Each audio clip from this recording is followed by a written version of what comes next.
Valmiki.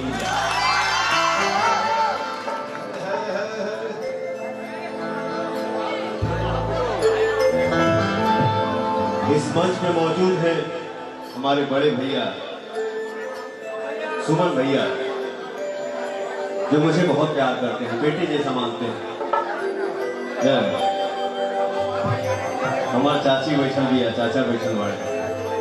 Pawan Singh star लिखन आई, star क्या होता है ये हमको समझ में भी नहीं आता है। मैं जो कुछ भी हूँ आपका बेटा और भाई हूँ।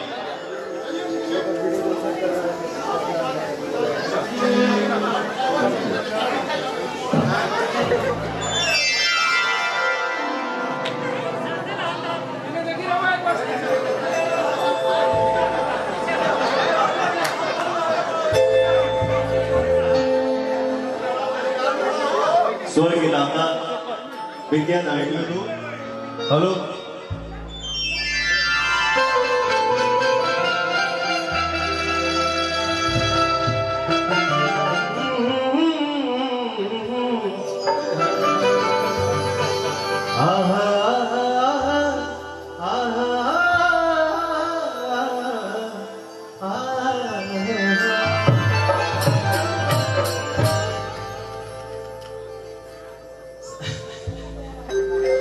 सरदा भवानी राखा सभा बीच पानी, सभा बीच पानी। दोनों हाथ जोड़ पड़ी पैया हो मैया, अब धिया के हिन बानी दुखिया बानी। ना पूरा पढ़नी पढ़ैया है भैया,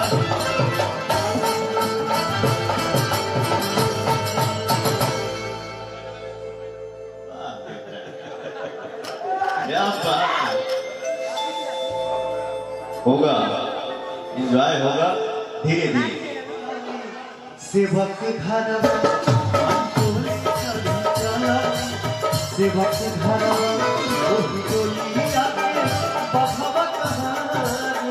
दुनिया में और भैया डोलिया के बखवत दुनिया में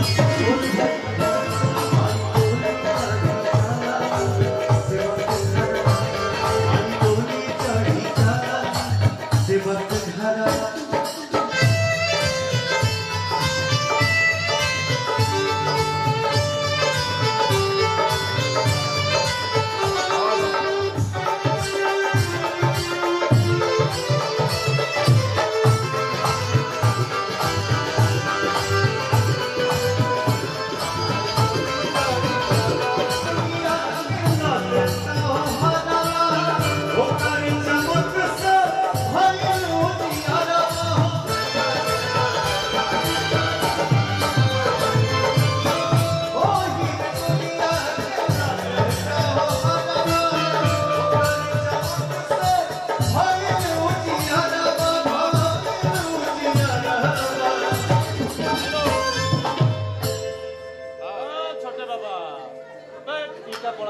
आशीर्वाद से बढ़ के मेरे लिए कोई उससे बड़ा धन हो ही नहीं सकता। चाल दोनों की झोलों की चलेना बता, चलेना बता भैया चाचा माई बैठल बनी जा, दिल से को गुहार लगाई जा, प्रेम से बोलिए सच्चे दरबार क्या।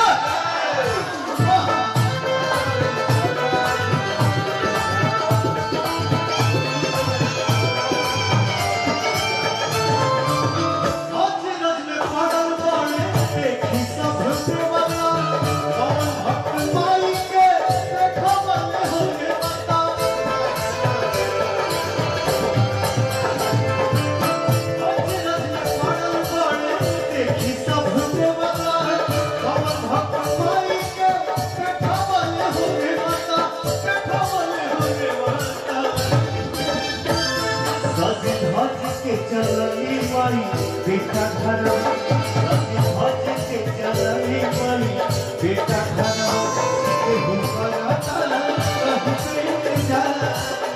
दुनिया में शोर भइल बा केहू कराता कहीं पे इंतजार दुनिया में शोर भइल बा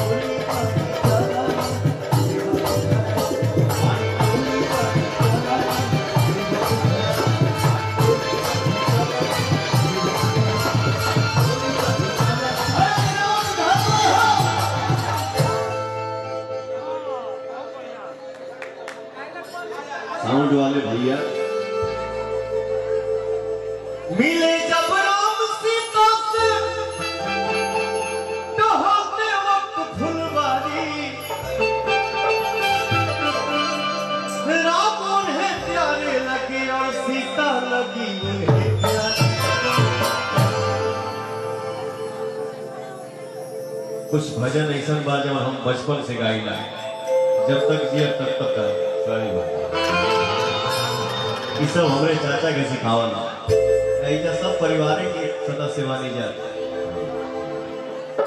देख कर राम जी को जनक नंदनी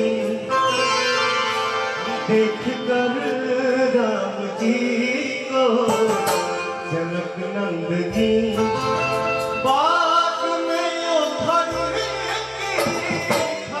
रह गई राम देखे सिया सिया राम को राम देखे सिया सिया राम को राम अखियां लड़ी रह गई एक कर राम जी एक कर राम